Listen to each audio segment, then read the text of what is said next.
moved into the house on a Thursday afternoon, the kind of day where the sky sat low and gray, but not yet storming.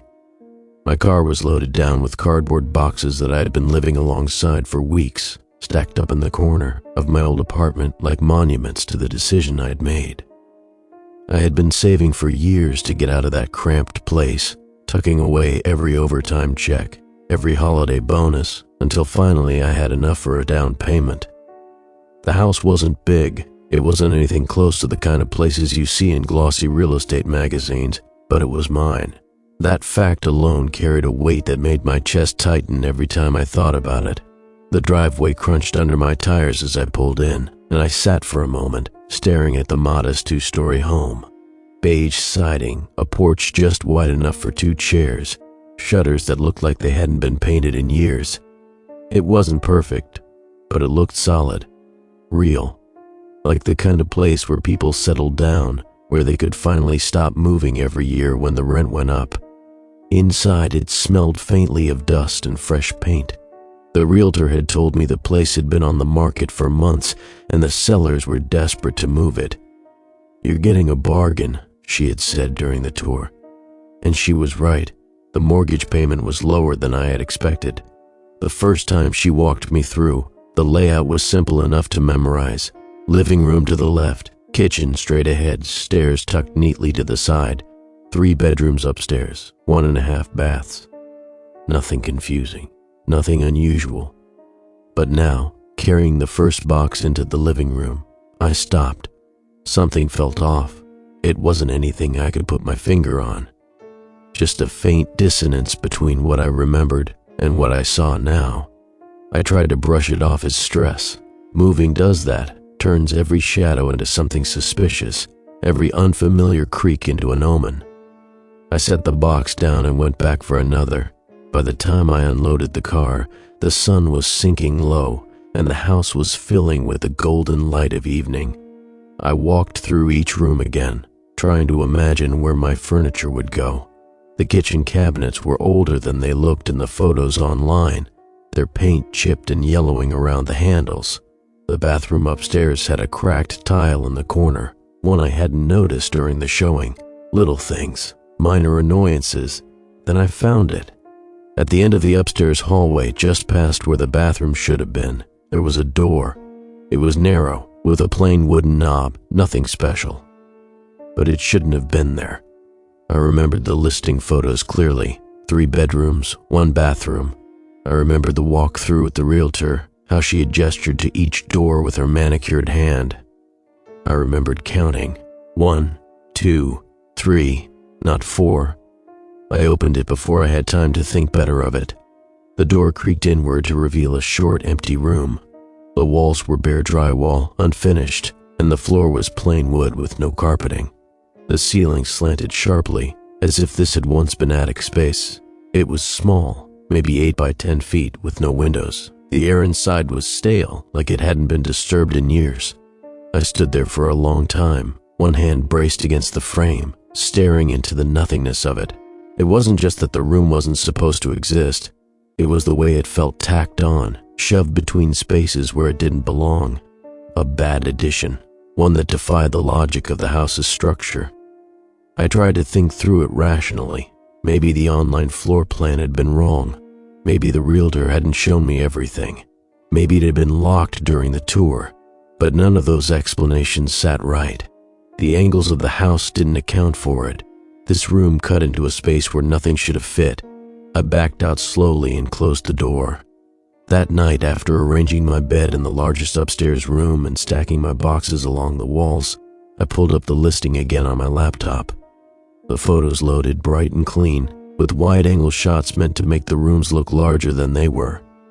I clicked through them one by one, heart beating faster. No door at the end of the hall. No mention of an additional room. The bathroom stood exactly where it should. I opened the PDF of the floor plan. The layout was neat, labeled clearly. 3 bedrooms, 1 bathroom, stairs, nothing more. But I had seen it. I had opened it. I tried to tell myself it was exhaustion, a trick of memory. I had been overwhelmed during the tour. Maybe I missed something. Maybe the online plans were outdated. but the pit in my stomach said otherwise. That night, I lay in bed staring at the ceiling, listening to the old house groan and settle. Every home has its sounds, the hum of the fridge, the clank of pipes, the sigh of wood contracting as the temperature drops. But here, every noise felt sharper, more deliberate. The wind against the siding sounded like a hand brushing too close to the wall. The creak of the floorboards downstairs felt heavier, as though someone had walked through the living room. I tried to laugh it off. "You wanted a house," I whispered to myself in the dark. "Now you've got one. This is just how they are." But when I finally drifted off to sleep, the image of that narrow door lingered in my mind. The next morning, I woke early, sunlight bleeding through the thin curtains I'd thrown up the night before. I got dressed, padded into the hallway, and stopped. The door was gone. The wall at the end of the hall stretched out unbroken, smooth and painted the same off-white as the rest. No knob, no frame, no sign it had ever existed. I pressed my hand against it, heart hammering. The wall was solid beneath my palm. I knocked, just drywall, no hollow echo. My throat tightened. I tried to remember the smell of that stale little room, the way the wood floor had looked. I knew I hadn't imagined it. My memory was sharp. I'd lived most of my life in tiny apartments where every square foot mattered. I would not have invented an entire room out of nothing. Yet there was nothing there now. The rest of the day passed in a fog. I unpacked dishes in the kitchen, set up my couch in the living room, arranged my bookshelves. I tried to focus on the mundane tasks, grounding myself in the reality of my new home. But every time I climbed the stairs, my eyes flicked to the end of the hall, searching for the impossible door. It never reappeared. That night, I poured myself a drink and sat at the kitchen table, staring at the floor plan again. I traced the lines with my finger, imagining where the room could possibly fit. It didn't make sense. The bathroom was there. The bedrooms were there. The roofline outside didn't suggest any extra space. I wanted to call the realtor, to demand an explanation, but what would I say? That I found a door that didn't exist? That I stepped inside a room and then it vanished? She'd think I was crazy, or worse, she'd shrug it off and leave me alone with this gnawing doubt. When I finally went to bed, I left the hall light on. The glow seeped under my door, a thin line of gold against the darkness. It should have been comforting. Instead, it only deepened the sense that something was watching, waiting just out of sight. The wall at the end of the hall was smooth, solid, unbroken, but I couldn't shake the memory of the door, and the way the air inside that wrong little room had smelled like something old, waiting to be found. The second morning in the house began like any other. I made coffee in the kitchen, the machine sputtering and hissing as though it had barely survived the move. I leaned against the counter, watching the steam curl into the air, and tried not to look at the ceiling above me. The knowledge of the vanished door weighed there, as if the entire house was leaning toward me, waiting for me to check again. I told myself not to. I told myself I'd imagined it, or remembered wrong, or some combination of nerves and exhaustion had tricked me. People saw strange things when they were tired. I was still getting used to the place, and maybe my mind was filling in gaps where they didn't exist. But the thought chewed at me until I couldn't resist. Cup in hand, I padded up the stairs and stopped halfway down the hall. The wall stood where it should, smooth and pale, as blank as it had been the day before. I forced myself to stand there longer than I wanted, as though staring hard enough would reveal the outline of the frame, or a smudge where the knob had been. Nothing. I touched it again, solid. I laughed under my breath, though it came out brittle. Of course it's gone. But the laughter didn't comfort me. The rest of the day stretched long.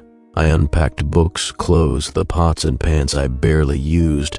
I set up the desk in the spare room and positioned my laptop.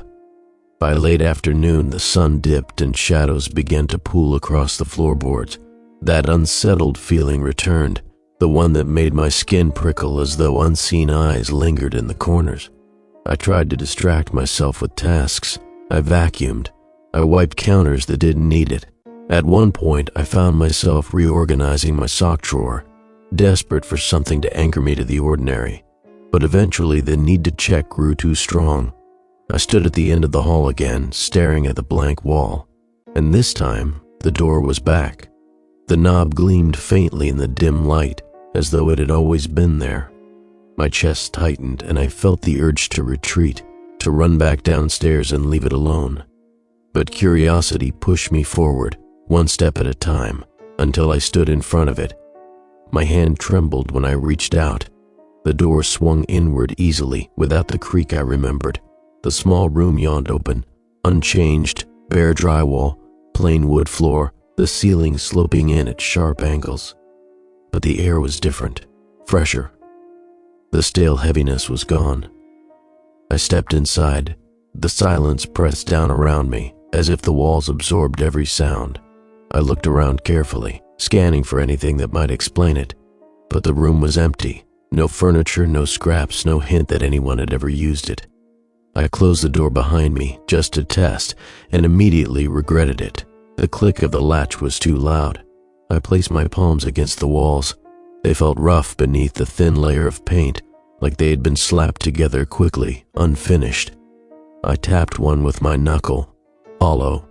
But when I leaned my ear against it, expecting to hear pipes or insulation, there was nothing. Just silence. The space was small, but it carried the same weight as a much larger room. It seemed to push back at me, making me aware of how out of place I was, how wrong it felt to be standing there. I backed toward the door, heart racing, and pulled it open again. The hallway stretched out in front of me, perfectly ordinary. I didn't sleep well that night. Every sound pulled me awake, and each time my eyes opened, I thought I saw the faintest suggestion of light under the door at the end of the hall. But when I forced myself to focus, the glow faded. I turned over, pressing my face into the pillow, trying to convince myself it was just the street light outside playing tricks on me. Morning came, and once again, the wall was smooth and unbroken. The door was gone. I stared at the blank expanse for a long time, holding back the panic rising in my chest. I needed an answer, but there was none. The house shifted beneath my understanding, erasing evidence as though it didn't want me to remember. That day, I tried to occupy myself with errands, grocery shopping, buying curtains, small things that would force me out into the world. But when I came home and carried the bags into the kitchen, the silence of the house pressed in again. The air felt thick, as though the walls were listening. I didn't want to go upstairs, but eventually I had to, and when I rounded the corner into the hall, the door was there again. This time, it was halfway down the wall instead of at the end. I froze. The position wasn't the same. It had moved. The sight turned my stomach. The knob sat at the exact same height, the frame neat and intact, as though it had always belonged there. I forced myself to turn away, retreating into my bedroom and shutting the door firmly behind me. For hours, I sat on the edge of the bed, staring at the floor, listening. The air vents clicked on and off. The fridge hummed. But beneath those ordinary sounds, I thought I heard something else, a faint shift, a sigh almost, as if the house itself was breathing. When I couldn't bear it anymore, I stormed into the hall, determined to open the door again, to catch it in the act of whatever it was doing. But when I reached the spot, the wall was blank again. I pressed my forehead against it, hands flat on the cool surface, trying to make sense of what was happening. My pulse thundered in my ears. I whispered to myself that I was overtired, that stress was making me hallucinate. But deep down, I knew better. The room existed. It came and went, shifting in ways that defied reason, and no matter how much I wanted to deny it, I couldn't escape the knowledge that the house itself seemed to be deciding when I was allowed to see it. The rest of the week passed in fits and starts of anxiety. I tried to work from my new desk, but my eyes constantly flicked toward the hallway. Every time I walked upstairs, I checked, and sometimes it was there, sometimes it wasn't. The pattern made no sense, but the consistency of its inconsistency was enough to unnerve me. I began to dread going upstairs at all. I started leaving laundry in baskets, avoiding the spare room, showering as quickly as possible with the bathroom door left cracked. I slept with the hall light on every night, though it didn't help. One evening, as I climbed the stairs with my phone in hand, the light from the screen flickered across the wall, and there it was again, the door, waiting for me, as though it had been all along. I stood frozen, staring at the knob gleaming faintly in the dim light. The silence of the house pressed in. My throat tightened. I didn't open it that time, but I knew I would sooner or later, because it wasn't going away. The door stayed away for 2 days after that. I let myself almost believe it had been a trick of the mind, that exhaustion had layered itself over the stress of moving and made the edges of the house seem strange. I told myself I was fine. I unpacked, I cooked, I tried to live normally. I left the hall light on still, but I started to feel foolish for doing it. It came back on the third day. I was scrubbing the kitchen counter, working the sponge into the grooves in the tile, when I realized I could hear something faint upstairs. Not movement exactly, but a shift in the air, like the hollow change of sound when a door is opened. I froze, sponge dripping suds into the sink, listening. The silence pressed in again, thick and certain. When I climbed the stairs, there it was. The door had returned, this time not at the end of the hall or the middle of the wall, but tucked between 2 bedrooms where I was sure there had never been space for it. My breath caught in my throat. The knob gleamed dully, reflecting the faint yellow glow of the overhead bulb. I thought about walking away. I should have walked away, but my hand moved on its own, reaching, curling around the knob. It opened smoothly, and I stepped inside. The room was different, not empty this time. A mattress lay on the floor, thin and stained, pushed up against the far wall. The sight of it sent a cold rush through me. It wasn't just that the room existed, it was that it had changed in my absence. Someone had put something here. Someone had been inside. I stared at the mattress for a long time, heart hammering so loudly I could hear it in my ears. It was bare, no sheets, no pillow. The surface sagged in the middle, showing clear signs of use. I took a step closer, then another, until I stood at the edge of it. The fabric was discolored, dark in places I didn't want to think about. I turned sharply and fled the room, pulling the door shut behind me. In the hall, I pressed my back against the wall, trying to catch my breath. The thought that clawed through my mind wasn't that I had imagined the door, or the room, or even the mattress. It was the possibility that someone else was here. Someone had been using this space while I had been sleeping just down the hall. I checked every lock in the house. The front door, the back door, the windows on the first floor, the sliding glass door to the small porch out back. All of them were locked, secure. The second floor windows had been painted shut years ago, I realized when I tried to budge them. The only way in was through the doors, and those, I knew, had been locked. Unless the wrong room itself was the way in. The thought lodged deep in me like a splinter. I tried to rationalize. Maybe the previous owner had left it. Maybe it had been there before, unseen. But the stains were too fresh. The sag in the mattress was too distinct. It hadn't been forgotten attic junk. It had been used, recently. That night, I couldn't sleep. I lay awake listening to every shift of the house, every sigh of the walls. My eyes flicked constantly to the faint line of light under the hall door, half expecting to see it broken by the shadow of movement. The hours crawled past. When dawn finally bled into the room, I rose stiff and aching from exhaustion. I went straight to the door's new location. My throat was dry, my palms slick with sweat. I turned the knob and pushed. The wall was blank again. The room had disappeared.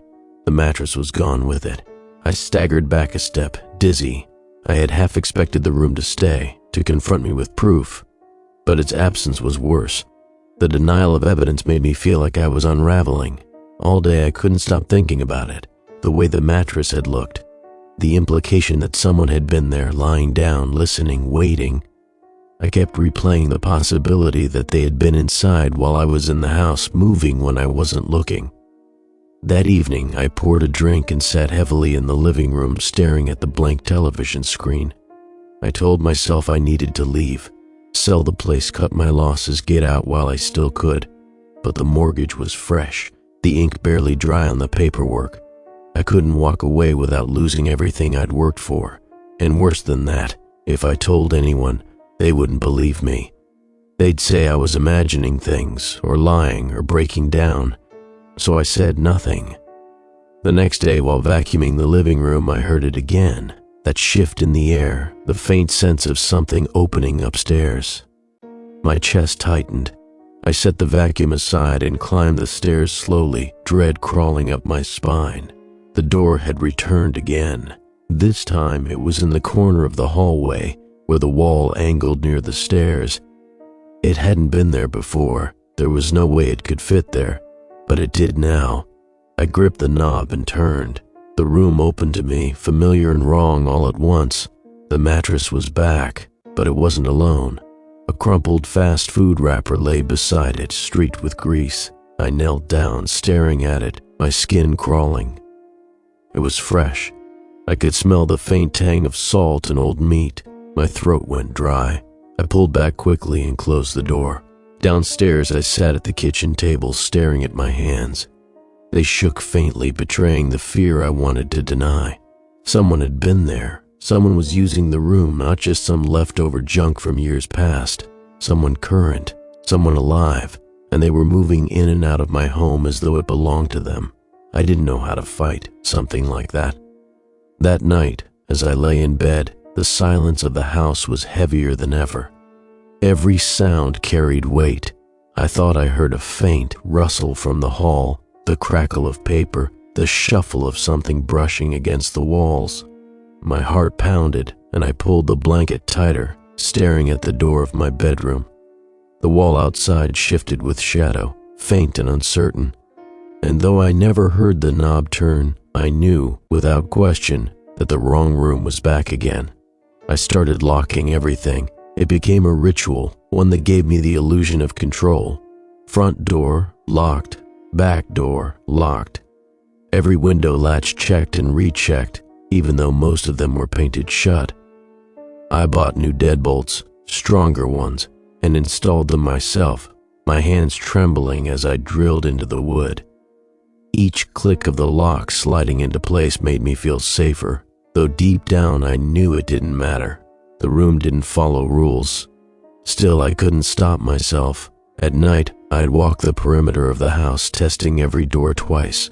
Then I'd go upstairs, check each bedroom, glance down the hall, and force myself to turn off the light. But sleep never came easy. My ears strained against the silence, listening for sounds that didn't belong. The wrong room kept returning, always in a different place. Sometimes it was back at the end of the hall, sometimes wedged between the bathroom and a bedroom, where there had never been space for it. Once, terrifyingly, it appeared on the first floor, a door I could swear hadn't been there in the living room when I sat down, but was suddenly waiting when I stood up. And every time I opened it, the room had changed. The mattress was almost always there, but the state of it shifted. Some days it was bare, other times a crumpled blanket lay at the foot of it. I began to notice more objects too. A toothbrush left on the floor, a cracked plastic cup with water sitting half-finished. The greasy wrapper I had seen once was replaced with others, a styrofoam cup, the corner of a chip bag, the empty sleeve of instant noodles. The evidence was undeniable. Someone was living there. The thought made my skin crawl. I began to imagine them, this unseen person, slipping out of the room while I slept, moving through my kitchen, drinking my tap water, pawing through my drawers. I searched the rest of the house obsessively, looking for signs. At first I found nothing, but slowly I began to notice things missing. A pair of socks, a spoon, one of my old t-shirts, the one I used for painting. At first I thought I'd misplaced them. I tore through boxes I hadn't finished unpacking, convinced I'd find them there, but they never turned up. Then, one evening, when I opened the door to the wrong room again, I saw them. My socks were crumpled in the corner. The spoon was lying on the mattress. and my t-shirt was folded neatly on the floor, as though it belonged to someone else now. I slammed the door shut, heart hammering in my chest. It wasn't just an intruder anymore.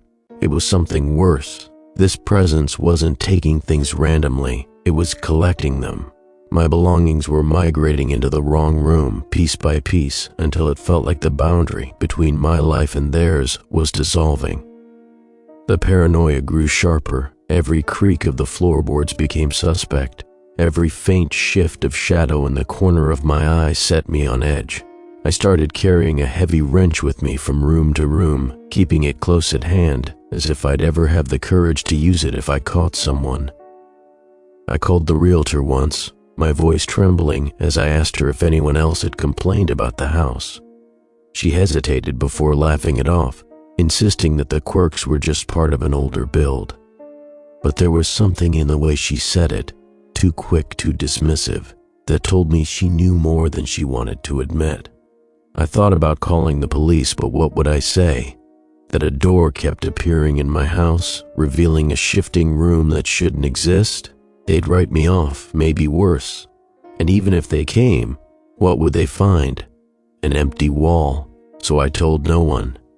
The isolation deepened. Work slipped. My friends texted, but I stopped answering.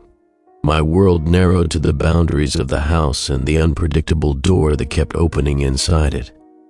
One night, I woke to the sound of running water. My heart jolted. I knew I hadn't left the sink on. I rose slowly, wrench in hand, and crept into the hall.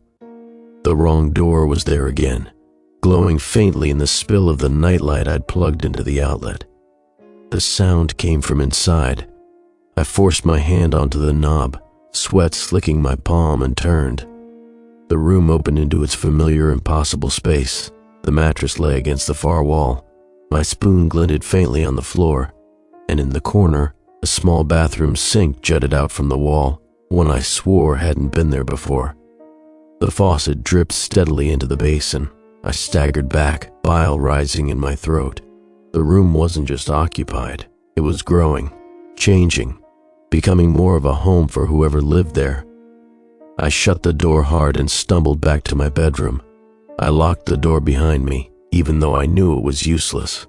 I sat in the corner of the room until dawn, wrench clutched tight in my fist, eyes never leaving the door. The next morning when I checked again, the wrong room had disappeared. The wall was solid, smooth. The faucet, the sink, all of it was gone. But the memory of that dripping echoed in my head all day. That was when I began to understand the truth. The house wasn't just hiding someone, it was helping them. Every time I opened the door, the space inside seemed to evolve, becoming more comfortable, more lived in. And every time I tried to resist, to ignore it, the door only grew bolder, showing up in places I couldn't avoid. One night, it appeared right outside my bedroom. I woke in the dark and saw it, the knob gleaming in the faint spill of light from the street lamp outside. My stomach dropped. I knew then that no matter how many locks I bought, no matter how many times I checked the doors and windows, the wrong room was already inside. It was part of the house, and whoever was using it was getting closer. I lay in bed, rigid with terror, wrench clutched to my chest, listening to the faintest rustle of fabric from the other side of the door. They were in there, breathing, waiting. The nights bled into one another after that, each one more restless than the last. I began to hear noises that hadn't been there before. At first it was faint, like the house settling, the kind of thing you could dismiss if you were determined to. But as the days passed, those noises sharpened, took on shapes that couldn't be mistaken for wood or pipes or wind. The first sound I recognized was footsteps. It was after midnight, and I was lying in bed with the hall light still burning outside my door. My wrench rested on the nightstand. The silence pressed in until I thought I'd go mad.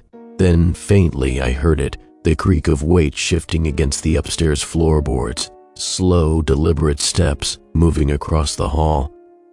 My mouth went dry. I sat up slowly, heart hammering. The steps stopped just outside my bedroom door. I didn't breathe. I didn't move. I waited. And then, after a long moment, they resumed, soft, measured, heading away down the hall. I counted them in my head until they faded. Only then did I let myself exhale, though I didn't sleep for the rest of the night. The next morning, when I forced myself to check, the wrong door was back. It sat where the bathroom door should have been, directly beside my room, as though it had grown closer overnight. I opened it, dread twisting in my stomach. The mattress was there, as always, but now a small pile of food wrappers had collected in the corner. Fast food bags, plastic bottles, a styrofoam container with dried sauce crusting its edge. The smell was faint but sour, clinging to the stale air of the room. Someone was living there actively, eating, sleeping, existing. I slammed the door and locked myself in the bathroom, retching until my throat burned. From that point on, the sounds multiplied. Some nights I heard water running, the unmistakable hiss of a shower, faint through the walls. Other nights it was whispering, low voices I couldn't make out, as if two people stood on the other side of the door having a conversation I wasn't meant to hear. I tried everything to shut it out, earplugs, music, leaving the television on downstairs. But no matter what I did, the noises always reached me, threading through the silence, finding me in the dark. The worst part was the rhythm of it. Every time I opened the door, the wrong room had reset itself. Sometimes it was back at the end of the hall, sometimes wedged in the corner of the living room, sometimes directly across from my bed. But inside, it always carried traces of use. The mattress shifted, the trash rearranged, objects appearing and disappearing with no logic but their own. And no matter where it appeared, the pattern was the same. I would hear the sounds, the whispers, the running water. Then the door would close itself when I wasn't looking. And the next time it appeared, it was somewhere else. It was moving, hiding, reappearing, and the unseen tenant was always one step ahead of me. I started catching myself checking the locks compulsively during the day, hands trembling as I rattled doorknobs that I already knew were secure. I began to feel eyes on me constantly, even when I stood at the sink washing dishes or sat at my desk pretending to work. I'd spin suddenly, expecting to catch someone in the doorway, but it was always empty. The more I tried to ignore it, the more insistent the sounds became. One night I woke to the soft trickle of water. I staggered to my feet, wrench in hand, and opened my bedroom door. The hall was dark except for the faint outline of the wrong door, directly across from me. Light leaked faintly from underneath it, a pale glow like a bathroom lamp. The sound of running water was steady now, as if a faucet had been left on. I gritted my teeth, forced my hand onto the knob and yanked the door open. The room stared back at me, wrong and shifting as ever. The mattress was damp, the sheets twisted and soaked. In the corner, a bathroom sink jutted from the wall again, its faucet running in a steady stream. I stepped closer, heart pounding, and turned the handle. The water stopped.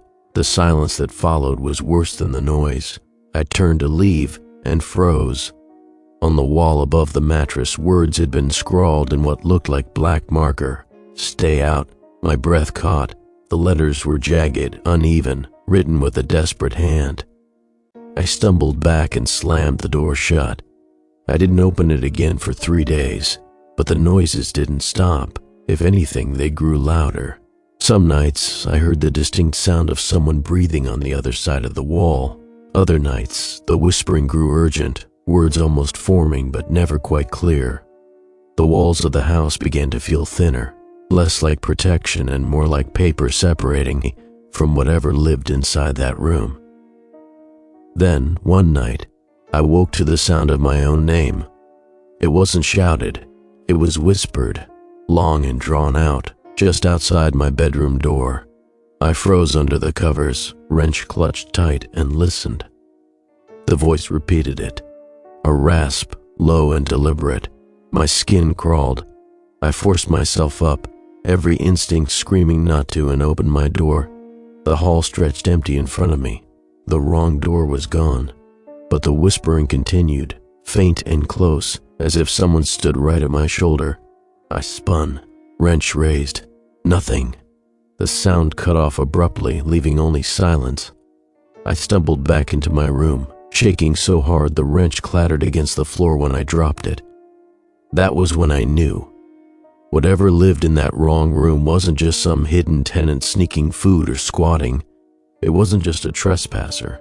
It was aware of me. It knew who I was. And it wanted me to know it could reach me anytime it pleased. The walls, the locks, the lights, they didn't matter. The room was part of the house, and the house was part of me now. There was nowhere left to hide. I stopped sleeping altogether after that night. I couldn't risk it. I set my phone alarm to buzz every hour just in case exhaustion dragged me under. The wrench never left my hand. I tried coffee, energy drinks, pacing the floors until my legs ached. Anything to stay awake, to be ready. Because I knew sooner or later I'd catch it. The house was quiet the next night. So quiet it put me on edge even more than the whispers. No water running, no footsteps, no shifting floorboards, just silence. I sat at the kitchen table with the lights off, eyes locked on the darkened entry to the hall. If it appeared again, I'd see it. Around 3 a.m, it did. The door shimmered faintly into existence at the far end of the hall, the knob catching a sliver of light from the street lamp outside. It hadn't been there an hour earlier. My heart kicked hard in my chest. I rose from the chair, wrenched tight in my fist, and crept toward it. I paused just short of the threshold. The air seeping from the gap beneath the door was different, warmer, with the faint smell of stale food and something sour lived in. I forced myself to grab the knob and turn. The room opened into a shape I barely recognized. The mattress was still there, but now it was pushed to the center, a blanket thrown across it.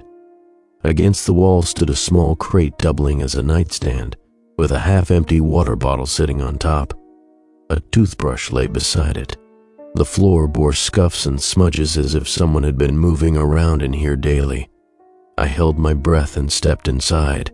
The air pressed close, suffocating. My eyes flicked to the corners, half expecting someone to be crouched there. The silence of the room was dense, unnatural. My pulse thundered so loud I could hear it. I crept closer to the mattress. The indent in the center was fresh, deep. Someone had been lying there not long ago. I spun suddenly, certain I'd hear movement behind me, but the door still stood open to the hallway. Nothing. I backed toward it slowly, unwilling to turn my back on the mattress. Then faintly I heard it, the scrape of something small across wood. My eyes darted to the far wall. A new detail emerged, a dent just above the baseboard, a scuff that hadn't been there before. I bolted, wrench raised, but when I reached the wall there was nothing. Just a mark, evidence left behind. That was worse than seeing someone. I left the room, slammed the door shut, and braced my back against it, gasping. My whole body shook. But the door didn't resist me. It stayed closed. I realized then that whoever was inside never wanted to meet me directly. They waited until I left. They slipped away when I wasn't looking. And each time I opened the door, the place was further along, more lived in, more settled. I decided that night I wasn't leaving it alone anymore. The following evening, I stacked myself up with caffeine again and waited, this time in my bedroom with the door cracked so I could see the hall. The wrench lay across my lap. Hours dragged by. Then around 2, I saw the shimmer of movement again. The wrong door slid into place against the wall near the stairs. I rose, padded across the hall, and planted myself just outside.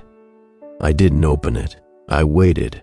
The silence stretched. My muscles burned from holding so still. Then, a shuffle. A faint scuff of fabric against wood, coming from inside. I yanked the door open. The room had changed again. A small lamp now sat on the crate, its cord trailing off into the corner where no outlet existed. The bulb glowed dimly, filling the space with a soft amber light. The mattress was made this time, blanket tucked neatly, a pillow propped up. The sour smell of sweat clung to the air. and on the crate beside the lamp lay my missing t-shirt, folded perfectly. I staggered back, bile rising in my throat. My skin prickled with cold. I'd caught nothing. No intruder, no figure. Just more evidence, more proof someone was there and always just ahead of me. I left the door open this time, convinced I could outwait it. I set myself in the hall with my back against the wall and the wrench across my knees, eyes locked on the glowing space. I told myself I'd see them eventually, stepping back through, returning to their nest. But as the minutes bled into hours, exhaustion gnawed at me. My head jerked forward once, twice. I bit the inside of my cheek, hard, the taste of blood jolting me awake. The lamp inside the room flickered. My heart lurched. I sat upright, wrench clattering against the floor. The glow dimmed, then flared again. For a split second, I thought I saw movement, just a blur of a shadow crossing the far wall. I surged to my feet and rushed in. The room was empty. The lamp still burned. The bed was still made. But the air was warm, thick with the faint heat of someone who had only just left. I turned in a slow circle, scanning every corner, every edge. Nothing. But the floor creaked beneath me, once, sharply, as if someone else's weight had only just been lifted. I fled, wrench clutched tight, and slammed the door behind me. For the rest of the night, I sat in the hall, shaking, staring at the blank wall. When dawn came, the door was gone again. When the door disappeared, with the sunrise, I thought maybe I'd earned a reprieve, a small victory for staying awake and standing guard. But that day, the unease followed me from room to room like a second shadow. My coffee went cold untouched. I sat on the couch staring at the muted television, convinced every sound in the house was a signal I couldn't decipher. By nightfall, I hadn't eaten. I hadn't done anything except watch the walls, waiting. It came back later than usual. 2 in the morning, maybe closer to 3. I dozed off in the chair by my bedroom door, wrench still resting in my lap, when I felt it before I saw it.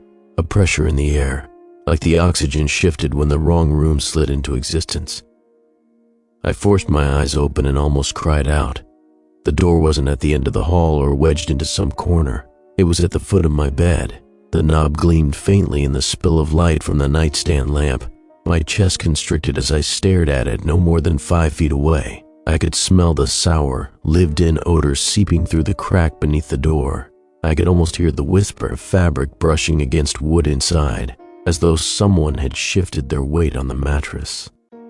I gripped the wrench until my hand ached but couldn't bring myself to open it. I sat there, paralyzed, watching the door as though it might lunge at me. Hours crawled by.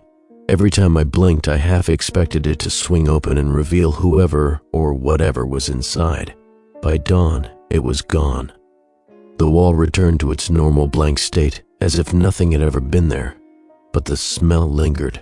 That day, I tore through the house in a frenzy, searching for something I could use to seal it off. I bought lumber and nails from the hardware store, enough to board up any new doorway that appeared. I told myself if I just sealed it immediately, maybe it wouldn't shift again. Maybe I could trap it, stop it from growing closer. The next night, when the door returned in the upstairs hall, I was ready. I hammered boards across it with a desperation that bordered on madness, the sound of nails sinking into wood echoing like gunshots. When I stepped back, chest heaving, the door was gone again. Only a flat wall with my boards nailed in place. I slept for the first time in days, but in the morning, the boards were gone. The wall was smooth again, no sign of nails, no holes, no scuffs. It was as if the house itself had erased my work. I tried again the next night, same result. By the third attempt, I stopped. The house wasn't just accommodating the room, it was defending it. That was when my belongings started showing up inside. At first, it was small, a spoon, a sock, a book I'd left on the coffee table. They vanished from where I'd placed them, only to appear neatly arranged in the shifting room the next time it opened. The wrong room wasn't only occupied, it was bleeding into mine, consuming it piece by piece. I remember opening the door one night and freezing at the sight inside. My jacket, the one I'd hung by the front door, was draped carefully over the crate beside the mattress. My shoes were lined neatly against the far wall, and on the mattress itself, stacked in an orderly pile, were papers from my desk, bills, letters, my name printed on every one. That was the moment the violation hit me hardest. It wasn't random. Whoever lived there wasn't scavenging. They were taking things from me specifically, placing them in their space like trophies. The noises worsened. At night, I heard the faucet run, then stop abruptly, as though cut off mid-use. The whispers grew sharper, as though arguments were happening just beyond my reach. Sometimes I swore I heard laughter, low, strained, muffled through the walls.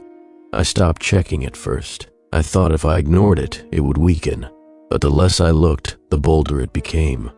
The door appeared in the kitchen once, between the fridge and the pantry. I walked in with a glass in my hand, and nearly dropped it when I saw the knob gleaming in the fluorescent light. I refused to open it, tried to go about my business, but all night, the hum of the refrigerator was drowned out by faint footsteps pacing behind the door. Another night, it appeared in the bathroom.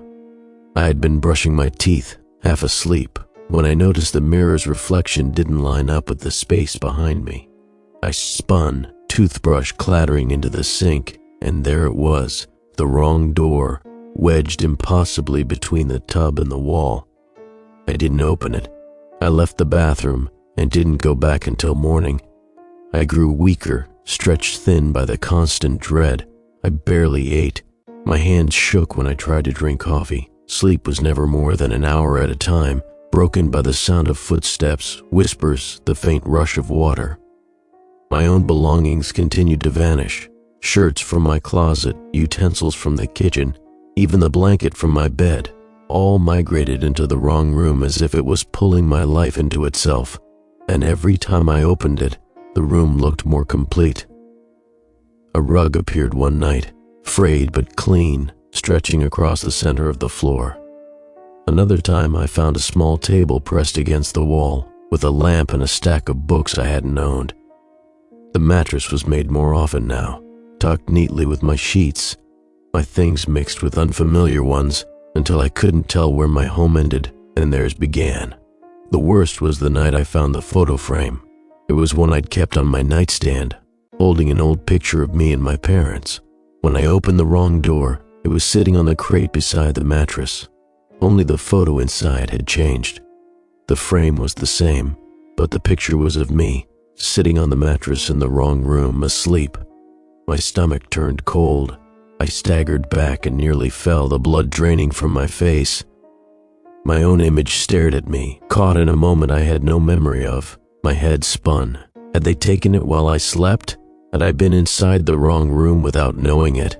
I tore the frame off the crate, but when I turned it over in my hands, the picture was gone, just an empty backing. I dropped it and fled, heart hammering so hard I thought my chest would split. That night I didn't close my bedroom door. I sat awake, staring down the hall, waiting for it to appear again. My eyes burned, but I didn't blink. And around 3 a.m, I heard it, a soft click. The wrong door appeared again, not in the hall, not in the kitchen or the bathroom. It slid into place at the foot of my bed. The door at the foot of the bed glowed faintly in the dark, the brass knob catching what little light filtered through the blinds. I didn't move. My chest rose and fell in shallow breaths, every nerve in me screaming to stay still, to play dead, like an animal waiting out a predator. The sour lived-in odor seeped into my room now, so close I could almost taste it. I gripped the wrench tight against my chest and stared until my eyes watered, waiting for the knob to turn, waiting for something to step through. But the door never opened. When the gray light of morning finally pushed its way into the room, the wall was blank again, seamless. Only the smell remained, clinging to the air and to my sheets. I couldn't live like that anymore, waiting in fear every night. I needed answers. I needed to know what this house was, what history it carried, who had lived here before me. If the realtor wouldn't tell me, I'd find out myself. At the county office, I requested property records. The clerk gave me a bored look, slid a stack of brittle papers across the counter, and muttered that most people just looked online. I didn't tell him the website didn't list what I was looking for. I didn't tell him I wasn't looking for remodeling permits or tax values. I wanted to see the chain of names. I spread the records out across the long wooden table in the reading room. Dust clung to my fingertips as I traced the lines of ownership. The house had been sold often, far more often than I expected. Families never lasted more than 3 or 4 years here. The reasons listed in the notes were vague: relocation, structural issues, sudden sales below market value. More than one record noted that the home had been vacated abruptly, with furnishings left behind. I dug deeper. Old newspaper clippings, brittle with age, revealed small blurbs about disputes with the builder. Some mentioned complaints of odd additions or structural anomalies that were dismissed by inspectors. One article quoted a former tenant who refused to re-enter the home, claiming that walls don't stay where they should. Every trail led to the same point. No one stayed. I copied names into a notebook and tried to track them down. Some I found listed in nearby towns. Others had moved states away. A few had passed on. I managed to reach one by phone, an older woman named Miss Farrow who'd owned the house in the late 1980s. The first thing she said when I introduced myself was, "You bought it, didn't you?" Her voice was thin, trembling with age.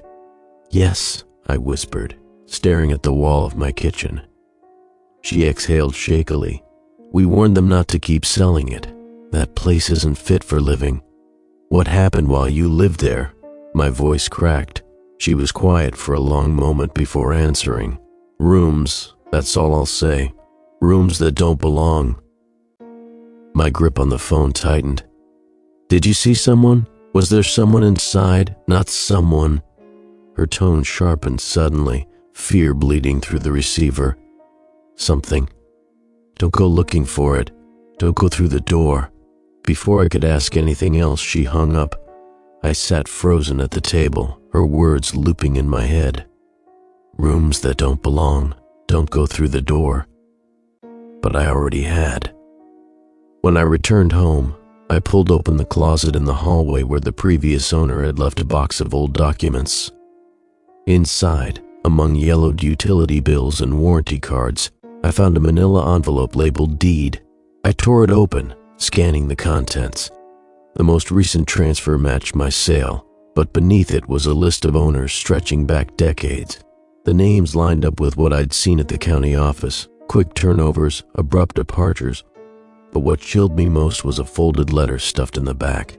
It was dated 15 years ago, written in shaky penmanship, unsigned. "The door follows. You can't block it. It wants a place and the house gives it one. Every time we tried to leave things inside, they disappeared into the walls. It's not just a room. It's part of the house now, and the house is part of it. If you're reading this, don't stay." My hands trembled as I set the paper down. The house creaked overhead, a sharp groan of wood, as if it knew I'd uncovered its secret. I moved through the rooms, opening every closet, every crawl space, every cabinet. My eyes searched the seams of the walls, hunting for hidden gaps or disguised panels. But there was nothing out of place. Nothing except the fact that doors could appear where they never should. That night, the wrong door returned again, this time in the kitchen. It cut clean through the wall beside the stove, so out of place it made me dizzy to look at.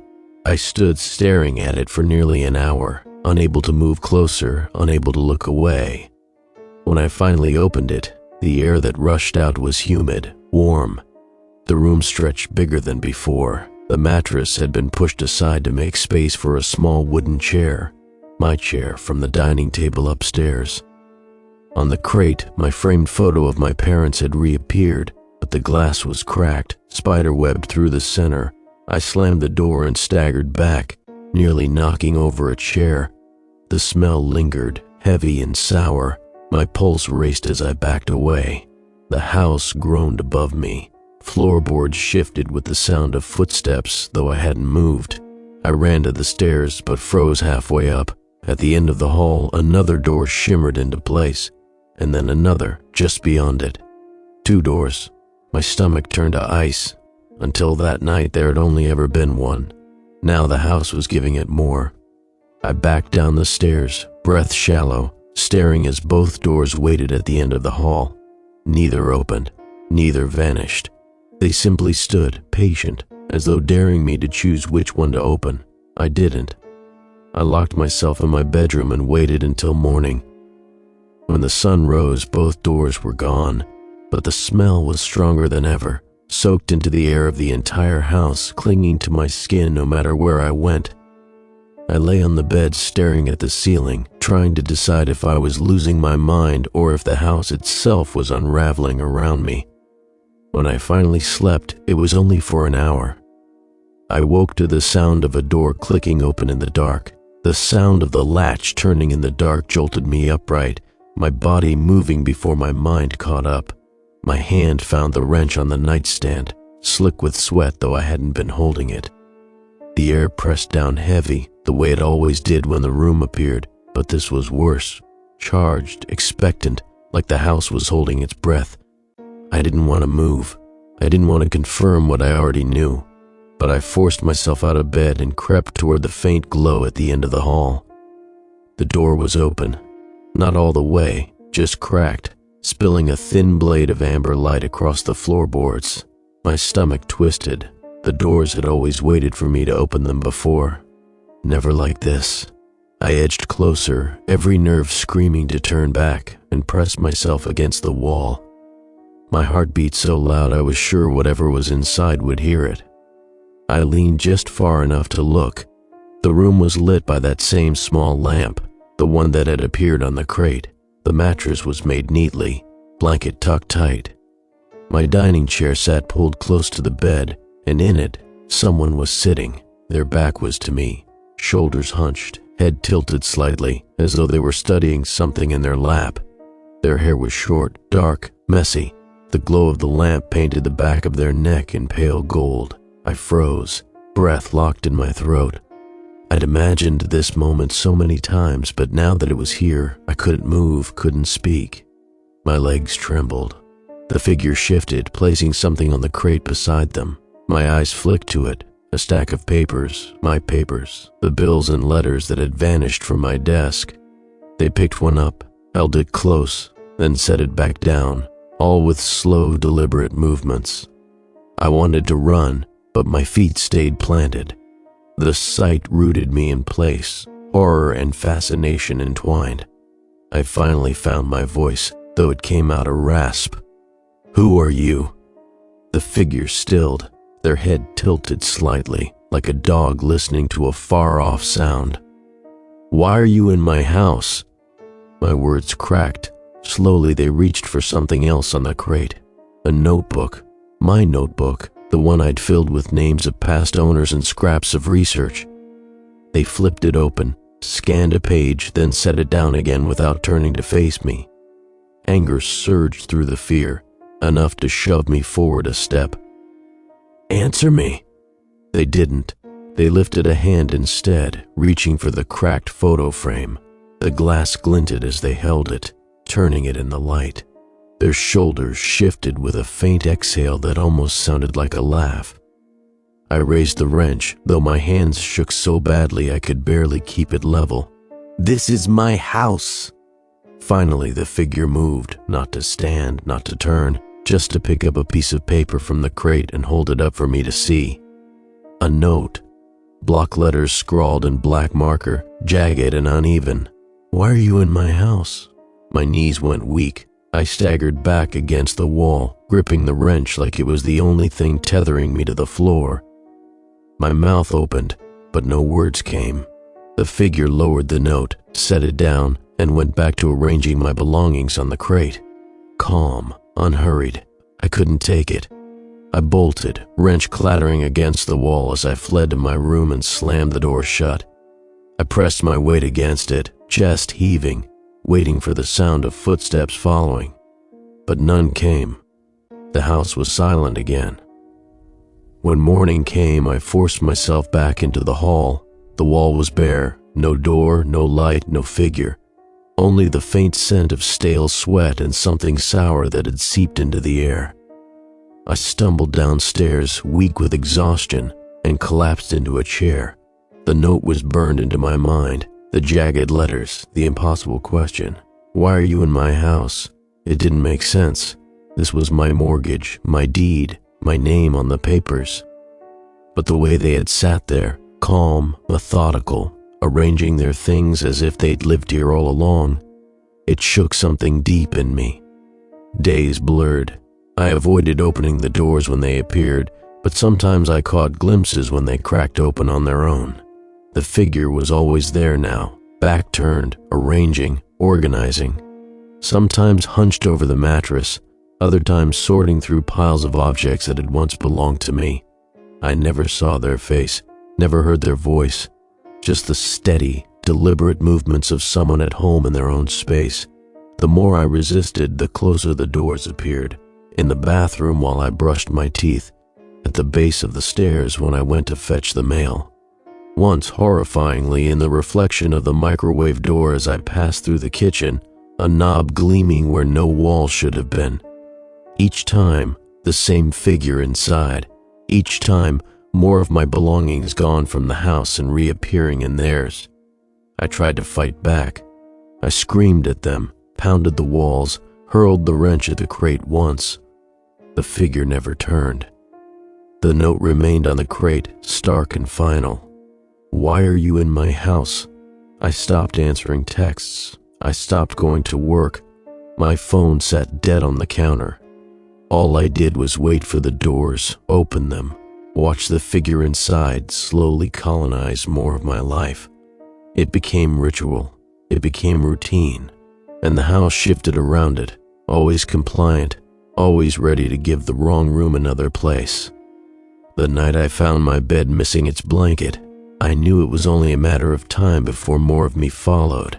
The blanket was gone from my bed, and when I opened the nearest wrong door, there it was, folded neatly on the mattress inside the room. My own scent clung to it, that faint smell of detergent and skin. The figure sat beside it, back turned as always, methodically arranging more of my belongings into little stacks and piles. Books from my shelves, plates from my kitchen, clothes from my drawers. Every time I blinked, I felt like more of my life belonged to that room instead of me. I couldn't live like this anymore. The house wasn't mine. It had never been mine. Every door that appeared was proof that I was just another temporary occupant in a place that belonged to something else, something patient and methodical that had been here far longer than me. But I refused to vanish the way the previous owners had. I refused to leave quietly. I started with the simplest idea, sealing the doors again, this time with more than boards. I bought sheets of metal, bolted them over the walls wherever the doors appeared. The house fought back.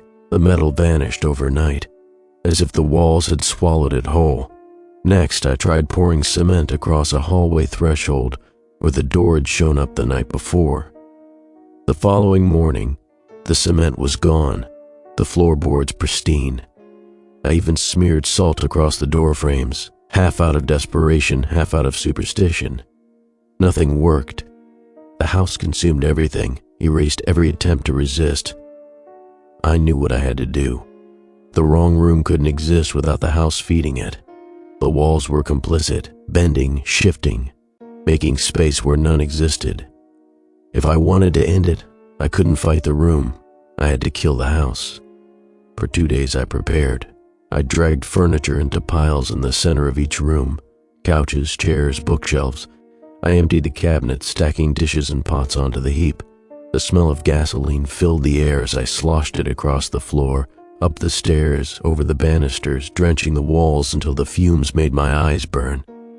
I left the wrong doors alone, though they appeared and disappeared around me while I worked. Once, I caught the figure through the crack of one, sitting calmly on my mattress, rearranging my shirts. My throat tightened, but I didn't stop. I couldn't afford to. The sun set as I made my last round through the house. Every shadow felt thick, every creak of the boards overhead a reminder that I wasn't alone. I lit a match with trembling hands, watched the tiny flame flicker, then dropped it into the gasoline-soaked pile in the living room. Fire roared to life instantly. Heat slammed against me, smoke billowing as the flames climbed the walls. The house groaned as if in pain, wood snapping, glass shattering. I stumbled back, coughing, eyes watering. The doors flickered in and out of existence in the chaos, more of them than I'd ever seen before. One appeared across the ceiling, another in the corner of the kitchen, another halfway up the staircase. All of them pulsed with that faint glow, as though the wrong room was fighting to survive. I staggered out the front door into the night air, collapsing onto the lawn as the fire consumed the house behind me. The neighbors would call the fire department, I knew, but it didn't matter. I needed it gone. I needed it destroyed. The blaze climbed higher, swallowing the roof. Black smoke rose into the sky. My chest heaved with each cough, but a grim relief spread through me. I'd done it. The house would be nothing but ash. The wrong room would be buried with it. But then, through the roaring crackle of the flames, I saw movement. In the heart of the fire, one of the doors opened. The glow wasn't firelight. It was the amber glow of the lamp inside the wrong room. And there, framed in the doorway, stood the figure. They were watching me. The fire licked around them but didn't touch. Their head was tilted, shoulders hunched, hands loose at their sides. They didn't step forward, didn't try to escape the blaze. They just stood there watching me from the threshold of a door that shouldn't exist. I stumbled back across the lawn, bile rising in my throat. The flames roared higher, consuming everything, but the figure remained, framed perfectly in that impossible doorway until the roof caved in and the house collapsed into itself with a deafening crash. Ash rained down. Embers floated in the night air. My face burned with the heat. The figure was gone. Firefighters came, hoses blasting arcs of water, shouting commands I barely heard. Neighbors crowded at the edge of the street, their faces lit by the blaze. I couldn't move. I stood there shaking, wrench still clutched in my hand, staring at the wreckage. By dawn, the house was nothing but a smoldering skeleton of charred beams and ash. I sat on the curb, filthy hollow, watching smoke curl into the gray sky. Relief flickered weakly in me, but it didn't last, because as the firemen sifted through the wreckage, one of them called out, "Hey, over here! Door's still standing!" I lifted my head, blood turning to ice. Across the blackened ruin, framed by nothing but collapsed walls and smoldering rubble, stood a single door, upright, untouched by flame.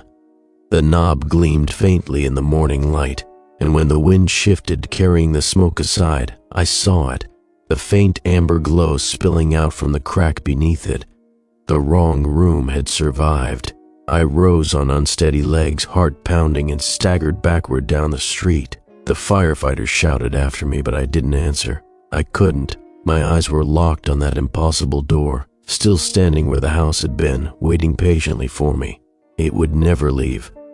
The house was gone, but the room remained, and I knew as I turned and stumbled away that it always would. The door stood untouched among the smoldering ruins, and no one else seemed to see it the way I did. The firefighters swarmed the wreckage, dragging hoses through the ash, shouting to each other, but none of them hesitated near that place. They walked past it without glancing, their boots crunching against cinders inches from where the knob glinted. Not a single helmet turned toward the glow spilling beneath it. I backed farther down the street, choking on smoke. My legs felt weak, my throat raw, but my eyes never left that impossible frame. It didn't belong to the house anymore. It had shed its shell. Now it stood on its own, as though it had been waiting for the fire to strip everything else away. A firefighter grabbed my arm, shouting something I couldn't hear over the ringing in my ears. His face blurred through the haze. I shoved him off and stumbled backward, wrench still dangling from my grip, useless against something like this. My neighbors whispered from the curb, their voices carrying faintly, accusing, frightened. I caught words, insurance, arson, unstable, but none of them mattered, not when the glow beneath the door pulsed brighter, as if it were breathing. I turned and ran. The street tilted under my feet, the smoke clawing my lungs, but I didn't stop until the house was out of sight. I wandered blocks I didn't recognize, past sleeping houses with drawn blinds and quiet lawns.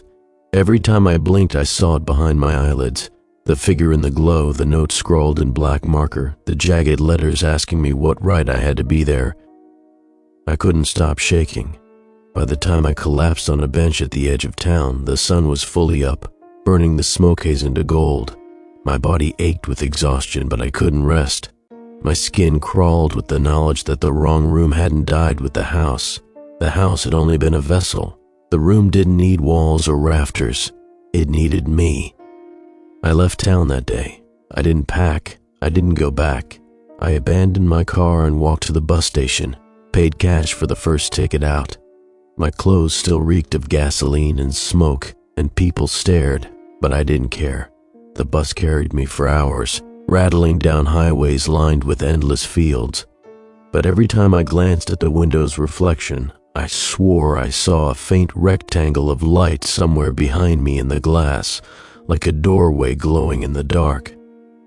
At the motel that night, I locked myself inside, shoved a chair under the knob, and curled on the bed with my shoes still on.